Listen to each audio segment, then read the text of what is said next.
요즘 말로 등린이라고 하죠. 등산 초보들에게 훌륭한 롤 모델이시기도 한데요.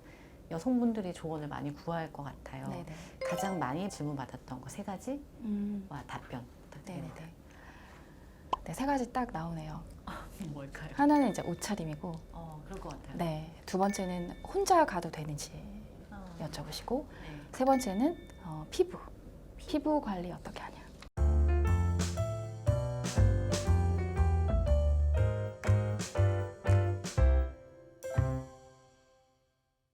사실 겨울에는 좀 갖춰 입어야 돼요. 레깅스 말고. 네.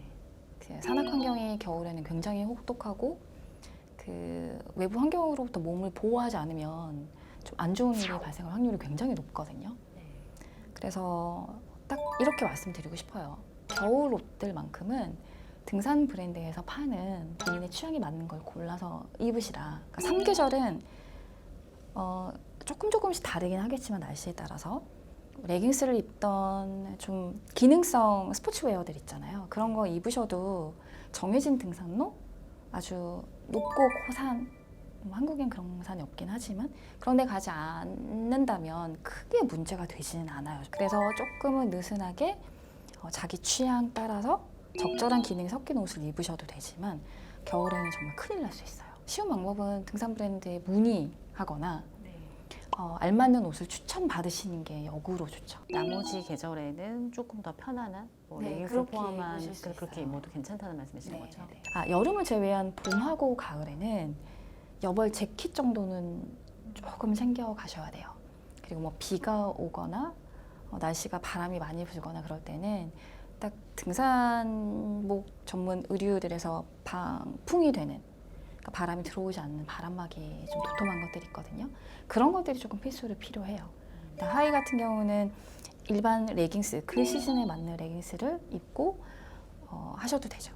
그러니까 그때그때 기온이나 날씨에 따라서 한두 가지 정도만 좀 챙기시면 될 것 같아요. 그 여성이 혼자 산행해도 괜찮냐라는 말은 저는 괜찮다고 말씀드리고 싶고요. 오히려 국립공원들, 지역에 있는 작은 산들 말고 국립공원이고 유명한 산들은 더 안전합니다. 그러니까 통신망도 굉장히 잘 되어 있고요. 이정표도 잘 되어 있고 길을 잃어버릴 확률도 굉장히 적은 편이에요.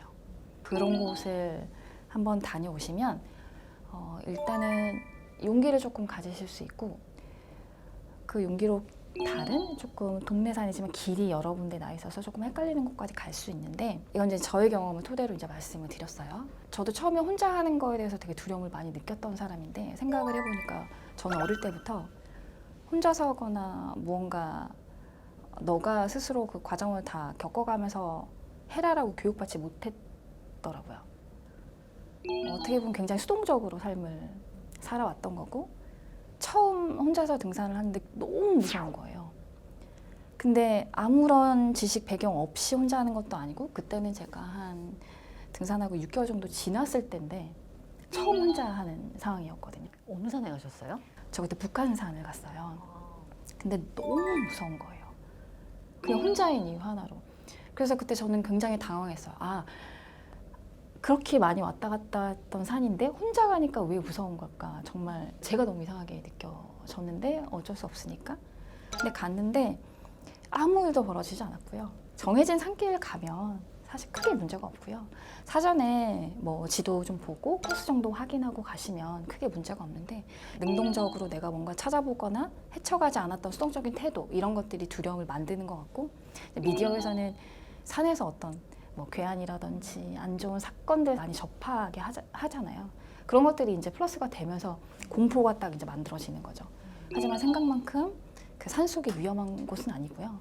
정해진 길 따라서 운동처럼 다녀온다고 생각하면 전혀 이렇게 무서워할 이유는 없다고 생각이 들어요. 다만 그 안정감을 위해서 실시간으로 대화할 친구 정도는 하나 필요한 것 같아요. 전화로? 카톡도 있고.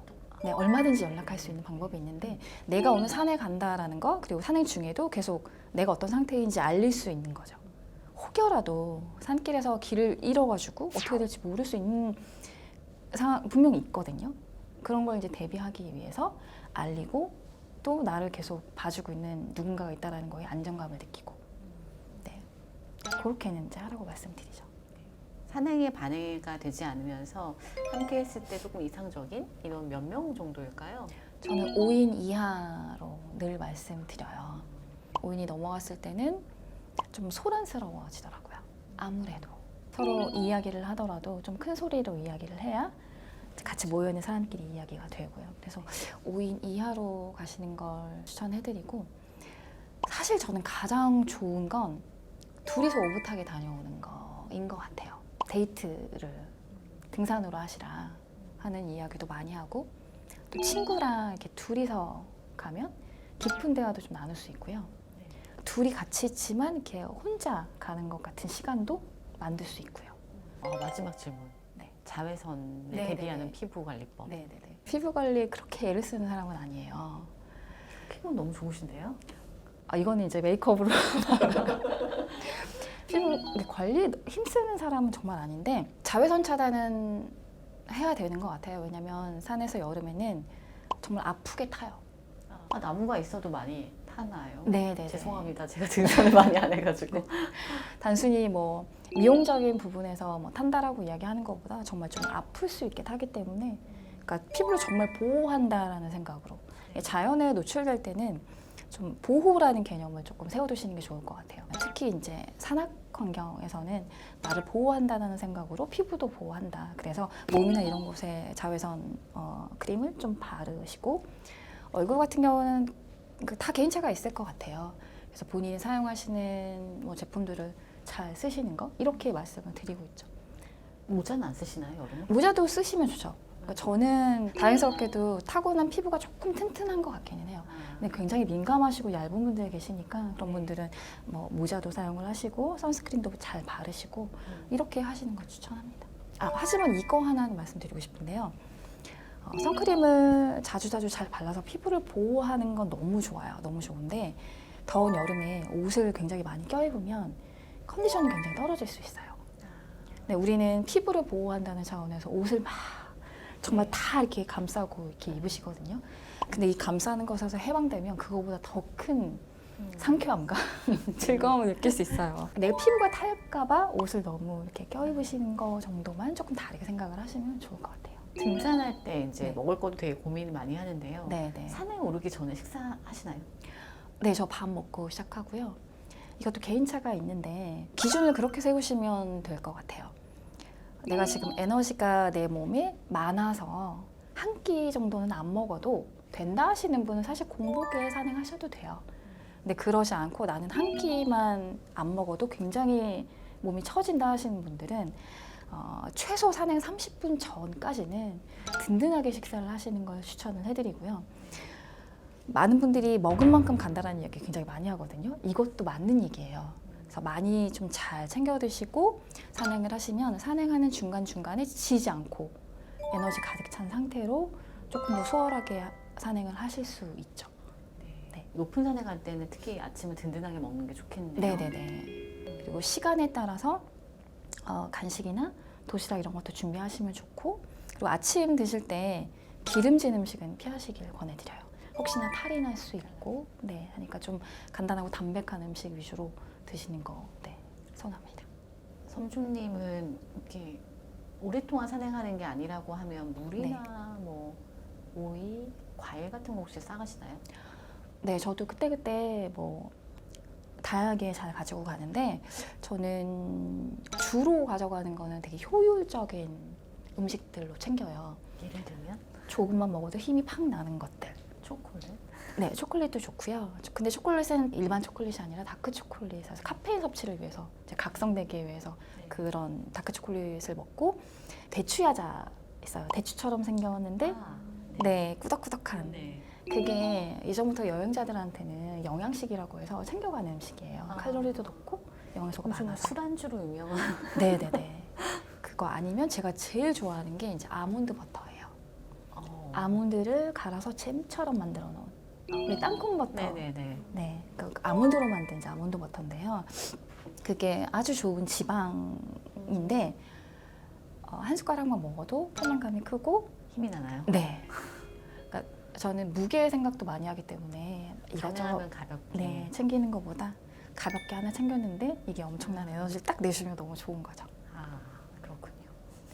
이거는 저 개인적으로 제가 지키는 것 중에 하나인데 음식 먹는 게 참 나쁜 건 아닌데 제가 도시락도 싸보고 이거저거 챙겨서 다니다 보니까 산에서 음식을 먹을 때 어쩔 수 없이 부스러기가 떨어지더라고요.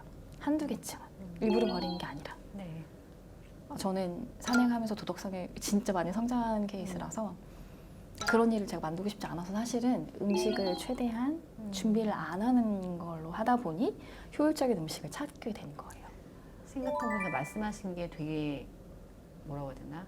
분량이 작고 흘리지 않는 것들이잖아요. 네네. 가루가 나오지 않는 것들이죠. 네. 그 넓은 자연에서 저 혼자만 다닌다면 문제가 안 되지만 보통 요거 하나쯤이하게 커지고 쌓여서 문제가 되잖아요. 네.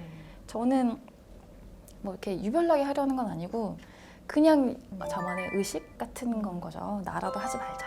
약간 이런 생각으로 하고 네. 있기는 해요. 인상적이네요.